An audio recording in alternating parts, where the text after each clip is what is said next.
주시는 하나님의 말씀은 누가복음 20장 1절로 18절의 말씀입니다. 신약 130면에 있습니다.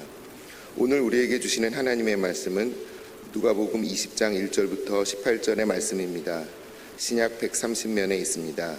최애련 권사님께서 나오셔서 성경 봉독해 주시겠습니다.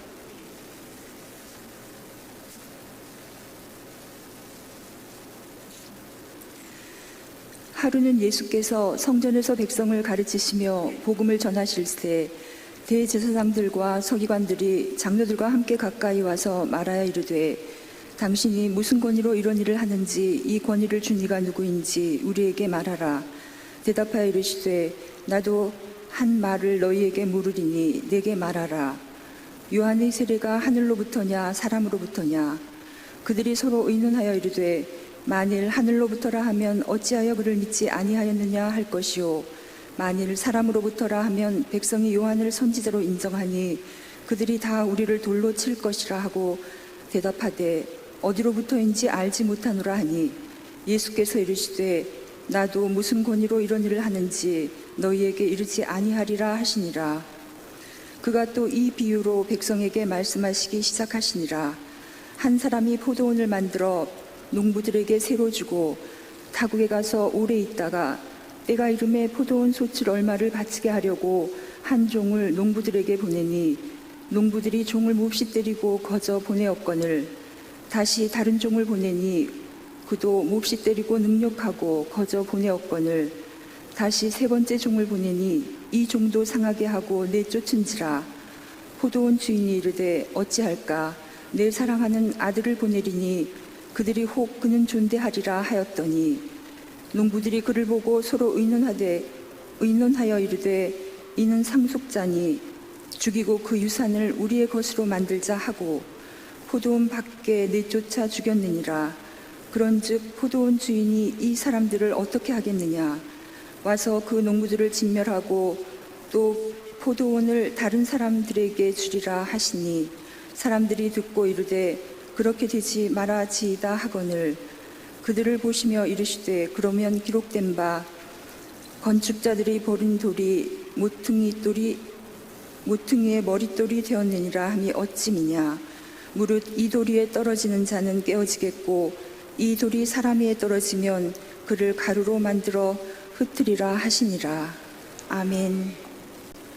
우리를 사랑하시되 끝까지 사랑하시는 아버지 하나님, 허물과 문제투성인 죄를 위해서 하나밖에 없는 이 땅에 보내주시고 우리 위해서 십자가의 고난을 다 당하기까지 죄를 사랑하셔서 아버지의 자녀되게 하심을 감사합니다.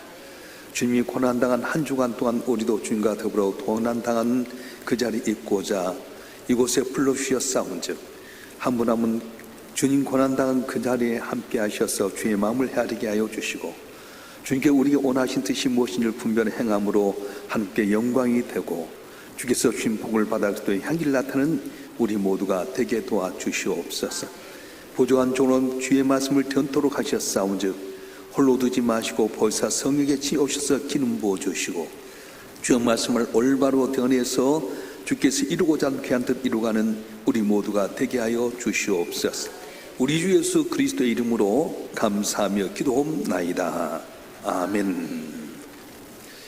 인간관계에서 가장 소중한 중에 하나가 바로 선입견입니다. 자기의 기준에서 남을 평가해 보려고 합니다. 그래서 좋은 사람인데도 불구하고 멀리하게 되고요, 자기에게는 축복의 길을 놓쳐버린 경우가 있습니다. 또 좋지 못한 사람을 좋은 사람처럼 착각해서 속임당하고 어려움도 겪게 됩니다. 그래서 우리가 사람을 보는 시간이 참 중요합니다. 오늘 고난주간의 이제 두 번째 날인 화요일인데요, 변론의 날이라고 이렇게 이야기합니다. 이제 성경 기록을 보면 예수께서 마지막 고난당 가운데서 오늘 화요일 날이 가장 많은 기록이 되어 있고 분주했던 날인데, 어제 이제 예수님께서 예루살렘에 올라가서 두 가지 사건을 했어요. 성전을 척결케 하는 사건과 무화과 나무잎을 마르게 하시면서, 그리고는 성전 안에 가서 이제 상을 뒤엎는 그런 일을 했습니다. 성전의 분위기가 어떻게 했을까요? 어제 소동으로 인해서 대제사장과 장로들의 분노가 극에 달하게 됩니다. 그러기에 성전은 자기들의 기득권과 더불어 종교적 권위가 집약된 바로 그 자리가 성전이었기 때문에 갈릴리 출신의 젊은 랍비가 성전 안에 와서 성전을 척결케 하고 가르친 사건에 대해서 너무 분노하게 된 겁니다. 그래서 이 긴장이 팽팽한 관계 속에 오늘 시작이 되게 되는데, 오늘 권위에 대해서 이야기할 때 이 권위는 어디서 온 것이며 특별히 이 권위 안에서 우리는 어떻게 살고 있는가를 생각해 보려고 합니다. 자, 예수께서 성전 안에 가르칠 때 백성들의 장로들과 대제사장들이 다가오면서 던진 질문이 아주 날카롭습니다. 한번 읽어볼까요? 누가복음 20장 2절 말씀 읽어보겠습니다. 시작. 말하여 이르되 당신 무슨 권위로 이런 일을 하는지 이 권위를 준 이가 누구인지 우리에게 말하라. 원래 구약 성경에서 성전을 척결하게 하는 사람, 성전을 정화롭게 하는 사람은 선지자였습니다. 성전 안에서 갇힌 사람은 대제사장이나 제사장뿐이었습니다. 그래서 일반 랍비들은 성전 안에 들어오지 못하고 성전 밖에서 마을 회당에서 가르쳤는데, 예수께서 성전을 정결하게 하고 성전 안에 가르치게 됐을 때 선지자도 아니고 제사장도 아닌 예수님께서 갈릴리의 젊은 랍비가 이렇게 하는 것에 대해서 이 권위가 어디서 온 것이냐 묻게 되는 거예요. 그들의 입장에서는 당연히 물을 수 있습니다. 그런데 이 질문 속에서는 또 다른 의도가 있는데 예수님의 신성을 부인하려고 하는 겁니다. 내가 하나님의 아들이다. 하늘로부터 이 권세를 받았다. 그래서 예수님 십자가에 못 박혀 돌 때 죄명이 뭐냐면 신성 모독이었어요. 결국 그들은 끝까지 예수님의 신성을 인정하지 않습니다. 자, 그러면 예수님의 권위의 출처에 대해서 묻는 질문에 예수님이 어떻게 하십니까? 그 예수님의 권위를 인정하지 않는 그들의 끝까지 직접적으로 대답하지 않습니다. 반면에 그 당시에 모든 백성들로부터 존경을 받고 있는 세례 요한에 대해서 그 권위가 어디서 왔느냐를 물어보면서 간접적인 대답을 했어요. 말라기 선지자 이후로 400년 동안 하나님의 음성이 없었는데 제사장이 가문인 사가랴의 아들이었던 세례 요한이 성전에서 가르친 것이 아니라 광야에서 메뚜기와 석청을 먹고 가죽옷을 입고 가르치게 됩니다. 그래서 온 백성들이 세례 요한은 하나님께서 보낸 사람이다 이렇게 믿고 있었는데, 만약에 제사장과 서기관들이 세례 요한의 이 신성을, 세례 요한의 그 권위를 인정하지 아니한다면 백성이 돌에 맞아 죽을 수밖에 없습니다. 근데 만약에 세례 요한의 권위를 인정하게 된다면 요한복음 1장 19절부터 28절에 보면 세례 요한이 예수님에 대해서 이야기합니다. 그 하나님의 어린 양이로다. 세상 죄를 죽은 하나님의 어린 양이다. 메시아다. 나는 그의 신들매를 풀기도 감당치 못하겠노라. 이렇게 대답했습니다. 결국 예수님의 신성에 대해서 권위, 예수님의 이 권위에 대해서 부인했던 그 사람들은 결국 예수님의 질문에 대해서 말도 못하고 물러가게 되게 된 겁니다. 자, 그러면 예수님께서 나도 무슨 권세로 이런 일을 하는지 내게 이르지 아니하리라고 이렇게 그들에 대해서 질문 딱 잘라면서 하면서 오늘날 우리에게 이야기하는 거예요. 복음의 진리를 알면서도 애써 거부하고 그 진리를 인정하지 않는 무리들이 연이어 존재한 걸 볼 수 있는데, 자, 예수님의 권위를 인정하지 않는 그들에게 무슨 비유를 하냐면 포도원 비유를 이야기하게 됩니다. 어떤 포도원을 갖고 있는 부자가 있었습니다. 근데 멀리 가면서 여러 농부들에게 이렇게 그 포도원을 빌려주고 나서 오랜 시간 후에 소출이 거두게 됐을 때에 자기의 종들을 보내게 됩니다. 다 원하는 것이 소출 가운데 일부를 달라고 하는데 첫 번째 보냈던 종도 때리고 쫓아내고 두 번째도 그러고 세 번째도 그러게 됩니다. 그랬을 때 이 포도원 주인은 야, 이렇게 할 수 있나? 내 아들을 보면 좀 존경하지 않겠나? 그래서 그 아들을 보냈는데 이 농부들이 생각하기를 아들을 죽이면 하나밖에 없는 아들이 죽어버리면 그게 누구 것이 되겠느냐? 우리 것이 되지 않겠느냐? 생각해서 그 아들 죽이게 됐다고 하는 겁니다.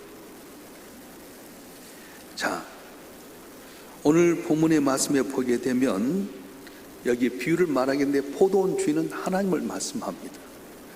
그리고 농부들은 유대인들을 말하게 되고요.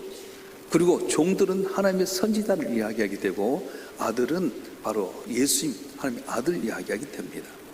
자, 그래서 이런 비유를 통해서 이 제사장과 서기관들이 옛날에 하나님께 보냈던 선지자를 죽였던 그들의 조상들과 똑같다는 것을 이야기하고 있습니다. 자, 이 농부가 오랜 동안 세를 주고 나서 소출이 얻어지게 될 때에 종들을 보냈다는 거예요. 10절에 보면 때가 이름에 포도원 소출 얼마를 바치게 하려고 하는 표현이 있게 되는데, 때가 이름에 얼마를 원하는 것이 바로 주인의 마음이에요. 여러분, 하나님께 우리에게 여러 가지 달란트를 주셨어요. 이 달란트 가운데 얼마나 조금이라도 열매를 맺기를 원하는데 맺지 못하면 섭섭한 겁니다. 때가 이름에 아무 때나 원하지 않아요. 맡겨주고 금방 달라고 한 것이 아니라 우리가 성숙하게 되길 기다렸다가 때가 이름에 조금이라도 얼마를 원하는 것, 바로 주인의 심정이라고 하는 겁니다.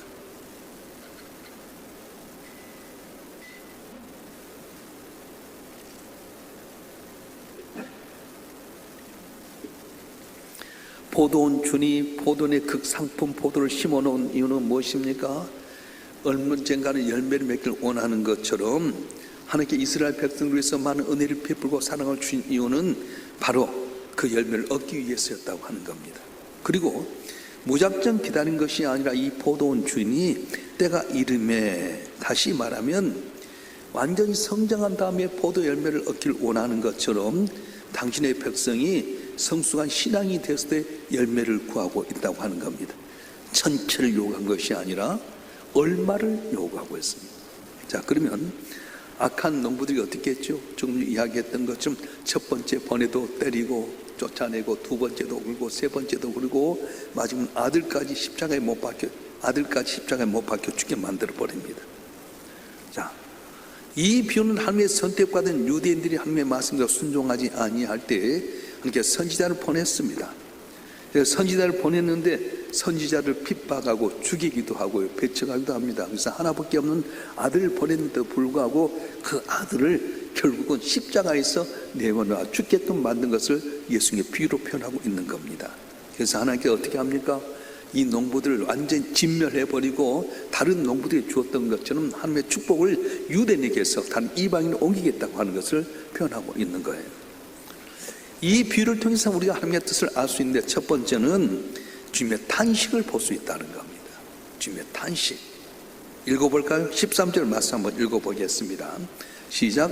포도원 주인이 이르되 어찌할까, 내 사는 아들을 보내리니 그들이 혹 그는 존대하리라 하였더니. 어찌할까 하는 이 주인의 탄식은 포도원 소출이 아까워서 얻지 못한 데서 탄식한 것 아닙니다. 믿고 맡겨주었던 그 농부들에게 배반을 당한 아픔 때문에 탄식하고 있는 겁니다. 물질의 손해 때문에 탄식하는 것이 아니라 사람을 잃은 것 때문에 탄식하고 있는 거예요. 에덴 동산에서 하나님께 진노하신 것을 선악에 안 맞게 잃어버렸기 때문에 탄식하는 것이 아니라 바로 사랑하는 인간이 범죄함으로 타락했기 때문에 하나님께서 그렇게 진노했던 것입니다. 사랑하는 사람을 잃고 사랑하는 사람한테 배신당하는 하나님의 마음, 그걸 기억해야 됩니다. 예수님이 죄인 하나가 회개하고 돌아오면 천국에서 잔치 열고 기뻐한다는 말을 역으로 돌이켜보게 되면 성도들이 하나님의 뜻을 거스르고 따라갔을 때 하나님의 마음이 얼마나 아픈가를 이야기하고 있어요.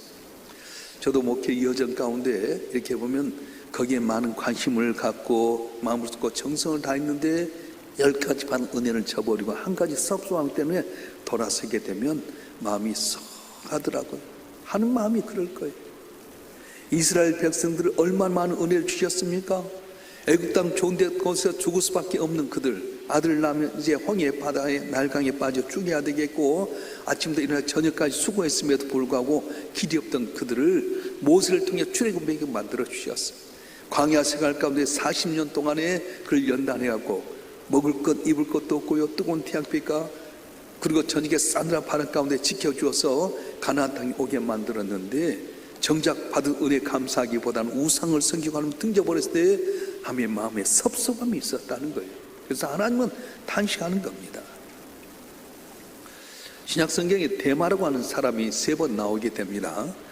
빌리모스 1장 24절, 골로새 4장 14절, 디모데후서 4장 10절 나오게 되는데, 데마는 처음에 의사 누가보다 훨씬 더 이 바울에게 가까이 나가서 섬겼고 칭찬받았던 사람이에요. 근데 어떻습니까?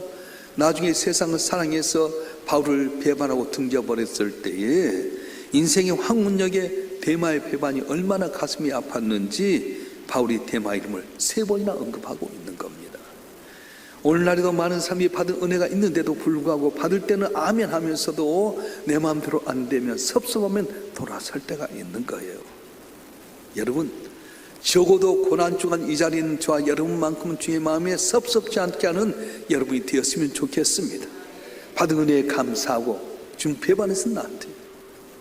세상 끝날까지 내가 너희와 항상 함께하지 하면서 때리다 도움 은혜 주셨는데 조금 내 마음에 안 맞는다고, 기도에 응답 없다고 돌아서면 주의 마음이 탄식하게 된다는 거예요. 그래서 오늘 본문의 말씀에 보면 하나님 마음은 탄식했다 그렇게 표현합니다.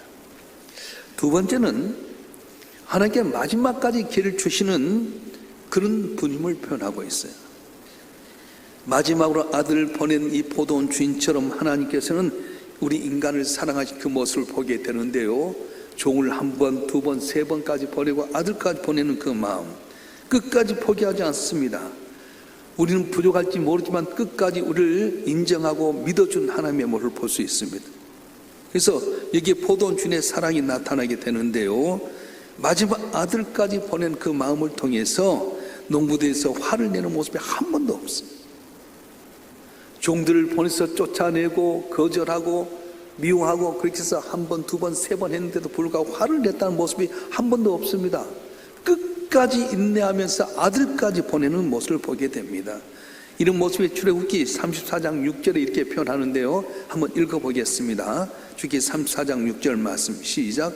여호와께서 그의 앞으로 지나시며 선포하시되 여호와라 여호와라 자비롭고 은혜롭고 노하기를 더디하고 인자와 진실이 많은 하나님이라. 아멘. 여호와라 여호와라 자비롭고 은혜롭고 노하기를 더디하고 인자와 진실이 많은 하나님이라. 구약의 사건을 보면 하나님의 마음을 알 수 있습니다. 이스라엘 통치자들이 부패했을 때 그 부패를 신랄하게 비판했던 미가 선지자를 감옥에 갇히게 만들었습니다. 이스라엘 백성들이 하나님 곁을 떠나고 반대했을 때 귀가 따갑도록 회개하라 했더니 에레미야 선지자를 톱으로 쳐서 죽여버렸어요. 아모스 선지자는 대제사장이 판결해서 예루살렘 쫓겨나게 됩니다. 그런데도 불구하고 하나님 끝까지 참으시고 예수를 이 땅에 보내주셨습니다. 하나님 오늘 또 끝까지 기다리고 참아주십니다. 누가복음 15장의 탕자의 비유에 보게 되면 아들은 아버지를 등지고 재산 갖고 나가버렸는데 끝까지 기다리고 있습니다. 그리고 다 망해가지고 돼지 시험 열매 먹고 거지 옷 입고 이렇게 돌아온 그 아들을 끝까지 기다리고 용서하고 받아주었던 것처럼 오늘도 마찬가지입니다. 주 앞에 돌아오기만 하면 언제나 용서해 주신 거예요. 혹시 내 마음이 주 앞에 등져서 내 고집대로 살고 계십니까? 이번 기회를 통해서 주 앞에 돌아온 여러분 되기를 주님 축원합니다. 겉모습은 그대로 있지만 내 속 사람은 항상 주를 등지고 있다면 끝까지 기다린 주 앞에 돌아오게 될 때 용납하신 귀한 은혜가 있어질 줄 믿습니다. 할렐루야. 세 번째는 마지막 날에 죄에게 임할 심판이 얼마나 무서운지를 알려주고 있습니다. 끝까지 기회를 주시면서 사랑하는데도 불구하고 농부든 아들까지 이는 상속자니 주여 그 유업을 우리 것으로 만들자 하면서 포도원 밖으로 내쫓아 죽고 말았어요. 그럴 때 15절에 보면 예수님이 이렇게 말씀합니다. 포도원 주인 이 사람들 어떻게 하겠느냐. 여러분, 만약에 여러분이 포도원 주인 같으면 어떻게 하겠습니까? 내가 포도원을 해갖고 거기서 농사지어서 소작료를 내기로 했는데 오랜 세월 동안 놔뒀다가 이제 종을 보내서 소작료 달라 했는데 안 주고 핍박하고요, 대들고요, 1번, 2번, 3번 하고요. 내 아들을 보면 괜찮겠다. 아들 귀한 아들 줬더니 아들 죽여버리고 내 자식을 질 것 같지 하면 어떻게 할 것 같아요? 진노하지 않겠어요? 인간의 배반 때문에 탄식하면서 마지막까지 기회를 주셨는데도 불구하고 아들을 거절한 그들을 하나님이 심판하시다고 말씀하신 거예요. 여러분, 반드시 심판 때가 있습니다. 하나님의 아들을 이 땅에 보내주셨는데 불구하고 그 아들을 거절하고 내 힘대로 내 뜻대로 살고 등지고 사는 이 세상을 심판할 때가 반드시 온다고 말씀하셨어요.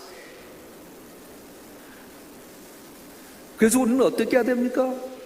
주님 소출을 얼마를 원하는 것처럼 내게 주신 많은 달란트가 있는데 여기서 주님이 원하는 그 열매를 맺어야 되지 않겠습니까? 주님이 원하는 열매 가운데 제일 원하는 게 뭐냐면 사랑이라고 하는 거예요. 읽어볼까요? 우리 요한복음 13장 34절 말씀 읽어보겠습니다. 시작. 새 계명을 너에게 주노니 서로 사랑하라. 내가 너를 사랑같이 너희도 서로 사랑하라. 여러분, 이 계명은 주님의 새 계명인 동시에 최고의 계명이에요. 주님께서 우리 위해서 십자가에 못 박혀 죽기까지 사랑했던 건 너희도 좀 사랑해라 하는데도 아직도 내 고집 갖고 미워하고 반목 제시하는 사람이 얼마나 많은지 몰라요. 우리 요한일서 3장 18절 말씀 한번 볼까요? 요한일서 3장 18절 시작. 자녀들아 우리가 말과 혀로만 사랑하지 말고 행함과 진실함으로 하자. 적어도 세상 사람들 어떻게 하든지 우리는 교회 안에서 서로 사랑해야 되지 않겠어요? 내가 몇 번 이렇게 용서했는다 지가 고개 들고 이렇게 하면 나도 어쩔 수 없어. 그건 세상 생각 똑같아요. 우리나라는 전통적 고부간의 갈등이 심하잖아요. 내 딸이 목욕탕 가서 세수하고 아침에 식사를 레스토랑 가서 식사하고 머리는 미장원 가서 파마하고 쇼핑 백화점에 한다면 내 딸 팔짝 피했다고 말합니다. 그런데 며느리가 이렇게 하면 집안 망칠 며느리라고 이야기합니다.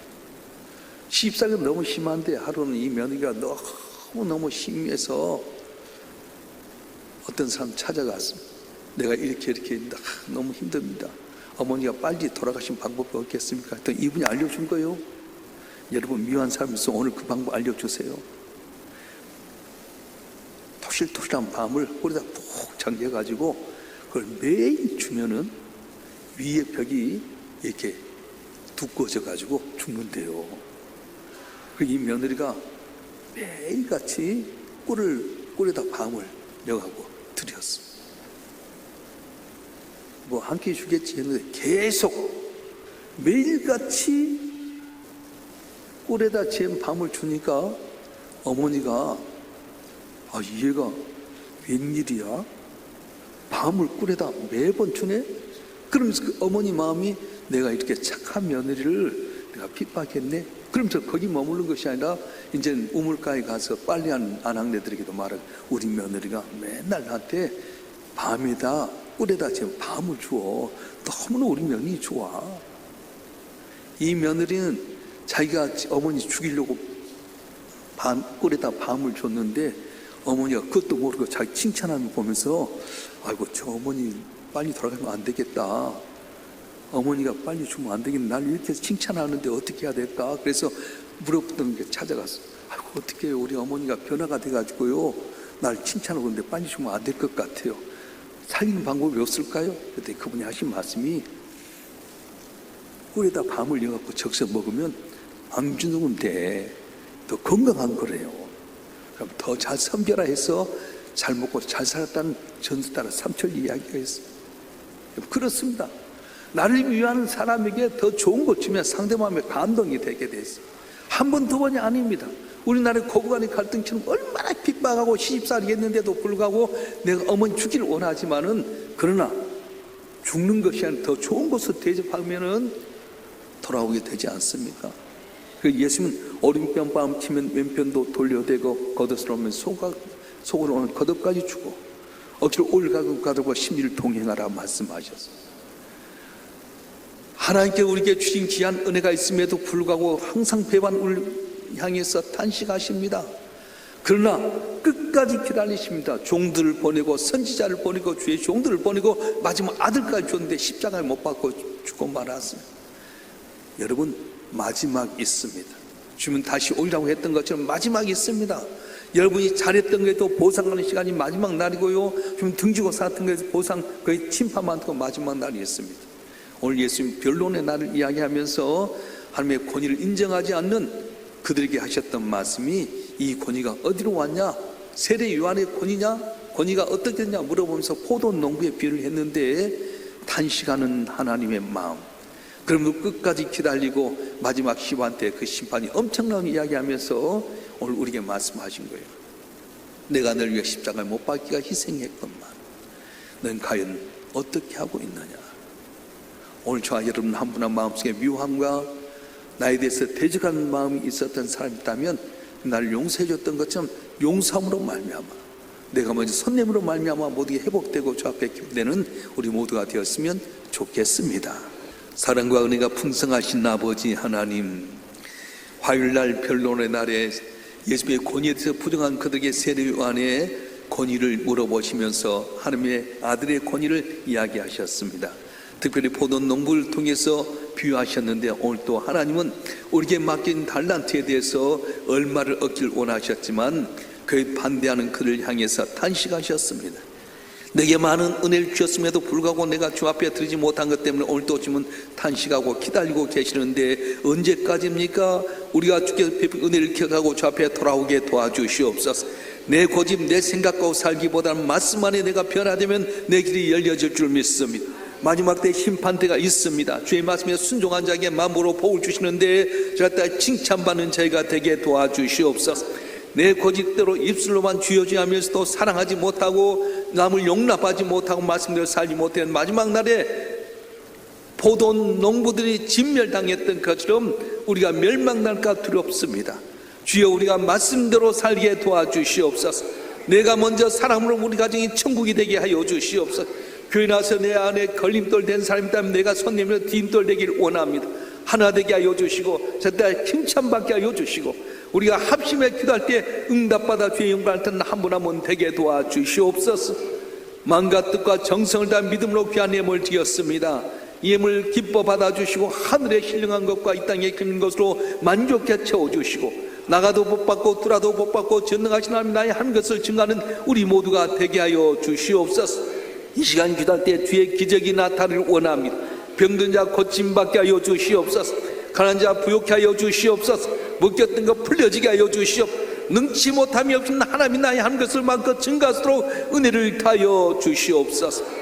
보이지 않는 가운데 생기는 많은 봉사들이 있사온데 낱낱이 기억하여 주시고 은밀한 가운데 도우신 은혜로 말미암아 자고나면 이것이 무엇이냐 만나 기적처럼 부족함이 없는 우리의 삶이 되게 하여 주시옵소서. 오늘 주 앞에 나온 모든 심령들에게 남이 알지 못한 칠배복을 다하여 주시고 주 앞에 붙고 간구할 때 응답하셔서 남은 삶의 여정이 주의 영광을 나타내는 존귀한 자로 주여 인쳐 주시옵소서. 우리 주 예수 그리스도의 이름으로 간절히 기도하오며 이제는 우리 주 예수 그리스도의 은혜와 아버지 하나님의 극진하신 사랑과 성령님의 감화 감동 이로 충만 교통하심이 오늘도 주님 앞에 나와 믿음으로 아뢰고 주께 영광을 돌리는 주님의 사랑하는 자들을 한 분 한 분 위에 우리 일산 명성교회와 우리의 조국 대한민국 위에 지금부터 영원토록 함께 하시기를 간절히 축원하옵나이다. 아멘.